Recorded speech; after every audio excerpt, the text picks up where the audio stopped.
आज नीमच में कांग्रेस के दिग्गज नेता पूर्व मंत्री और वर्तमान विधायक कमलेश्वर पटेल के आगमन पर लायंस पार्क से लेकर गोमाबाई रोड और कलेक्ट्रेट चौराहा तक नीमच के कांग्रेस नेता और विधानसभा चुनाव में टिकट के उम्मीदवार अपने अपने समर्थकों के साथ स्वागत के लिए जुटे। तीनों विधानसभा क्षेत्र जावत, नीमच और मनासा के नेता इनमें शामिल रहे। रोटरी हॉल के सम्मुख जावत के सत्यनारायण पाटीदार, कुछ दूरी पर तरुण बाहेती, टीआईटी कॉलोनी के सामने हरीश दुआ, लायंस पार्क चौराहा पर मंगेश शंघाई, डग भवन परिसर में मधु बंसल, अजमेर चौराहा पर राजकुमार अहीर, मनासा के इंद्रमल पामेजा और गांधी भवन में उमराव सिंह गुर्जर के साथ समर्थकों ने गर्मजोशी के साथ स्वागत किया। स्वागत मंच लगाए गए, पुष्प मालाएं पहनाई गई, आतिशबाजी हुई, ढोल धमाके बजे, स्वागत के बहाने शक्ति प्रदर्शन हुआ। अपनी दावेदारी रखी। कहीं पर स्थानीय व्यक्ति को उम्मीदवार बनाए जाने की बात आई, किसी ने महिला उम्मीदवार को टिकट दिए जाने की बात रखी। वहीं शहरी क्षेत्र पर पकड़ बनाए रखने वाले व्यक्ति को उम्मीदवार बनाए जाने के दृष्टिकोण से दावेदारी जताई। आज एक बात स्पष्ट तौर पर नजर आ रही थी कि कांग्रेस नेताओं में इस बार चुनाव लड़ने के लिए टिकट पाने हेतु जबरदस्त होड़ मची है। इस दौरान कांग्रेस के जिला प्रभारी नूरी खान, जिला कांग्रेस अध्यक्ष अनिल चौरसिया और कांग्रेस के तमाम पदाधिकारी भी मौजूद रहे। आज हमारे कांग्रेस पार्टी के कदावर नेता हैं, पूर्व मंत्री कमलेश्वर पटेल जी, वर्तमान विधायक हैं और उनके पूज्य पिताजी भी मध्य प्रदेश सरकार में 4 बार मंत्री थे।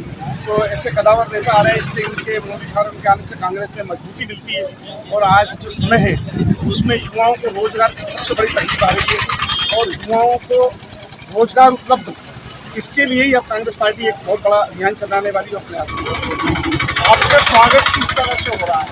हम उनको अपने दिल से स्वागत कर रहे हैं और स्वागत करने वाले सभी यहाँ युवा उपस्थित हैं, पूरे विधानसभा क्षेत्र से आए हैं, सभी लोग उपस्थित हैं और हमने अपने नेता के स्वागत के लिए दावेदारी की होगी। चुनाव का माहौल है, चारों तरफ आगाज है, कांग्रेस की सरकार आ रही है, तो हर व्यक्ति को टिकट मांगने का एक दावेदारी करने का एक अधिकार भी है और एक नैतिक दायित्व भी है कि अगर वो पार्टी को जिता सकते हैं, उसके पार्टी के नाम पे अगर वो जीत भी सकते हैं और नीमच शहर में अगर वो अपना महत्व रखते हैं तो उनको दावेदारी करना चाहिए। देखिए, कांग्रेस पार्टी के जो हमारे कार्यकर्ता साथी है उनके अंदर काफ़ी जोश और उल्लास है। अभी बहुत ही सन्निकट में विधानसभा चुनाव है और जिस तरह से भारतीय जनता पार्टी की सरकार द्वारा लगातार गुमराह करने की कोशिश की जा रही है, हम सब कार्यकर्ताओं से मिलकर जो हमारी रीति नीति है उसके बारे में भी चर्चा कर रहे हैं। और जिस तरह से भारतीय जनता पार्टी की सरकार ने लगातार झूठ और फरेब की राजनीति की है, आज महंगाई और बेरोजगारी का आलम है, भ्रष्टाचार चरम सीमा पर है, इन सब बातों को दबाने के लिए डेली भारतीय जनता पार्टी की सरकार इवेंट कर रही है, सरकारी धन का दुरुपयोग कर रही है। जो 18 वर्षों में जनता का विश्वास नहीं जीत पाए, आज उनको विकास पर्व बनाना पड़ रहा है, विकास यात्राएं निकालनी पड़ रही है। ये क्यों हो रहा है? अगर अच्छा काम करते तो जनता विकास पर्व मनाती, विकास यात्रा निकालती। ये जो जोर जबरदस्ती की राजनीति चल रही है, शासकीय धन का दुरुपयोग चल रहा है, इन सब बातों को लेके कार्यकर्ता सम्मेलन भी आयोजित किए जा रहे हैं सभी जिलों में। और साथ ही साथ चुनाव में कौन हमारा साथी सबसे अच्छा प्रत्याशी हो सकता है जो भारतीय जनता पार्टी को शिकस्त दे सकता है, ऐसे उम्मीदवार सभी से चर्चा करके, कार्यकर्ता साथियों से राय मशविरा करके और बहुत जल्द कांग्रेस पार्टी के भी प्रत्याशी की सूची जारी होने वाली है। बैठक कल से शुरू हो रही है, तो बहुत जल्द कांग्रेस पार्टी, क्योंकि कांग्रेस पार्टी के नेताओं ने लगातार इस बात का उल्लेख किया है कि हम बहुत जल्द इस बार विधानसभा प्रत्याशी अनाउंस करेंगे, उसकी नकल करने की भाजपा ने कोशिश की है।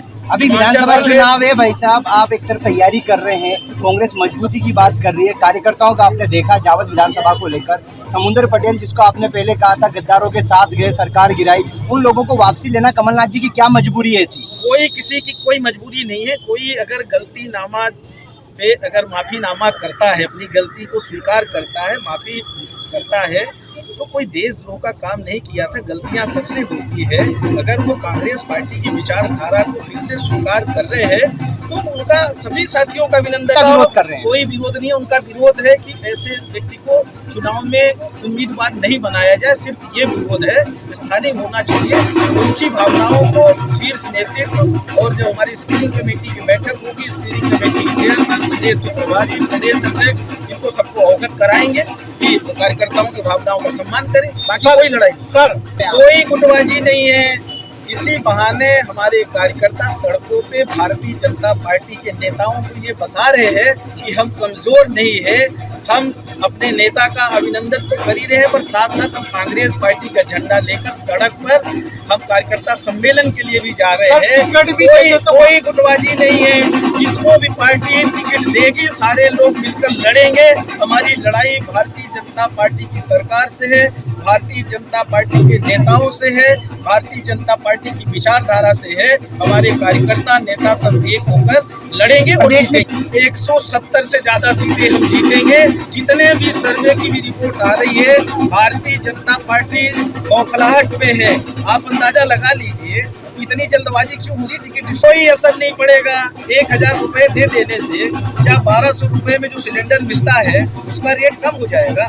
हर वस्तुएं महंगी हो गई। 1000 से क्या समस्या का समाधान हो रहा है। कांग्रेस ने तो पहले ही नारी सम्मान योजना कर्नाटक में, हिमाचल प्रदेश में लागू किया है। भारतीय जनता पार्टी ने नकल करने की कोशिश की है हमारी योजनाओं को, और नकल में भी अकल लगती है। अगर नकल सही से किए होते तो बार बार इनको ये घोषणा नहीं करनी पड़ती कि हम 1500 कर रहे हैं, फिर 3000 कर रहे हैं, और अभी 1000 भी लोगों के खाते में भी नहीं पहुंचे। संबल योजना का पैसा नहीं जा रहा है, छात्रवृत्ति का नहीं जा रहा है। सारी योजनाओं का पैसा रोक के सिर्फ एक योजना में डालने की कोशिश कर रहे हैं। ये कुप्रबंधन है और प्रदेश की जनता इनको पूरी तरह से पहचान चुकी है। 18 वर्षों में जो नारी का अपमान करते रहे, नारी को सम्मान नहीं दे पाए, उनकी महंगाई को नहीं समझ पाए, अब क्या चुनाव के समय जो ये बंदरवांट कर रहे हैं इसको हमारी बहनें समझ रही है। हमारे प्रदेश के किसान, नौजवान सभी लोग समझ रहे हैं। इनके बहुरूपियों के चक्कर में नहीं फंस।